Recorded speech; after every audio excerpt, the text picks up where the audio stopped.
အာဦးလေးတွေကျွတ်ထိုးနေတာမြင်ဘူးလားအဲ့လိုကျွတ်ထိုးတာဘာဖြစ်လို့ထိုးတာလဲအရေးကြီးလားအာဦးလေးတွေကျွတ်ထိုးတယ်ဆိုတာက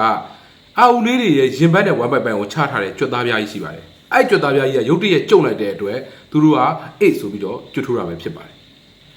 အဲ့လိုကျွတ်ထိုးတာဘာကြောင့်ထိုးတာလဲအာဦးလေးတွေကအစားစားလို့ရှိရင်အစားမြန်မြန်စားရင်ကျွတ်ထိုးတတ်ပါတယ်နောက်တစ်ခုကသူတို့ကစိတ်လှုပ်ရှားတဲ့စိတ်ဖိစီးမှုတွေရှိတယ်ဆိုရင်လည်းကျွတ်ထိုးတတ်ပါတယ်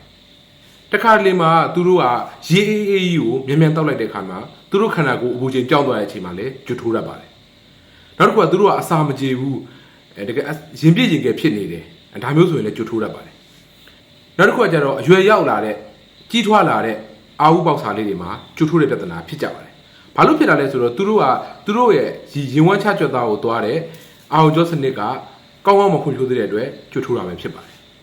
ပုံမှန်ဆိုရင်ကျွတ်ထိုးရင်ဘယ်လောက်ကြာလဲပုံမှန်ဆိုရင်တော့10မိနစ်ကနေ15မိနစ်လောက်ထိပဲကြာတတ်ပါတယ်ပြီးရင်တော့သူကတက်တာသွားတာများပါတယ်ကျွတ်ထိုးရဲ့အိမ်မှာကျွန်တော်တို့ဘာလုပ်ပေးရမလဲဘာတွေ queue site ပေးရမလဲအဲ့တော့သူတို့ထမင်းစားရင်ဖြည်းဖြည်းစားဖို့ကျွန်တော်တို့ကသူတို့ကိုသတိပေးပေးရပါမယ်ပြီးရင်သူတို့စိတ်ဖိစီးမှုတွေကြောက်ရွံ့မှုတွေလျော့သွားအောင်ကျွန်တော်တို့လုပ်ပေးရပါမယ်ပြီးလို့ရှိရင်ရေတောက်ပြီးဆိုတာနဲ့ရေကိုအများကြီးတောက်ခိုင်းလို့မရပါဘူးရေကိုနည်းနည်းချင်းပဲတောက်ခိုင်းရပါမယ်ပြီးလို့ရှိရင်ပုံမှန်လေ့ကျင့်ခန်းလေးလုပ်ပေးရပါမယ်အဲ့ဒါဆိုရင်သူတို့ကကျွတ်ထိုးတက်တာပါတယ်အဲ့တော့ဘယ်ချိန်မှကျွန်တော်တို့စိုးရိမ်ရမလဲဘယ်ချိန်မှစိုးရိမ်ရမလဲဆိုရင်တော့ကျွတ်ထိုးတာတနားရီကြော်ကြသွားရင်မကောင်းဘူး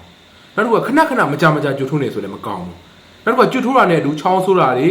ရွှီနဲ့အတန်တွေအသက်ရှူခတ်တာတွေအော်ရာအန်တာတွေပျော့ခွင့်နေရာတွေဓာတ်တွဲလာရဆိုရင်လည်းမကောင်းဘူးပေါ့နော်အဲ့ဒါဆိုတော့ကျွန်တော်တို့ကအရေးကြီးတဲ့လက္ခဏာဖြစ်သွားပြီအဲ့ဒါဆိုရင်ကျွန်တော်တို့ကတိတ်ဆန်စိတ်ကူဆောင်နဲ့ပြမှာဖြစ်ပါတယ်အဲ့တော့ကျွတ်ထိုးတာကကျွန်တော်တို့ပေါ့လို့မရပါဘူး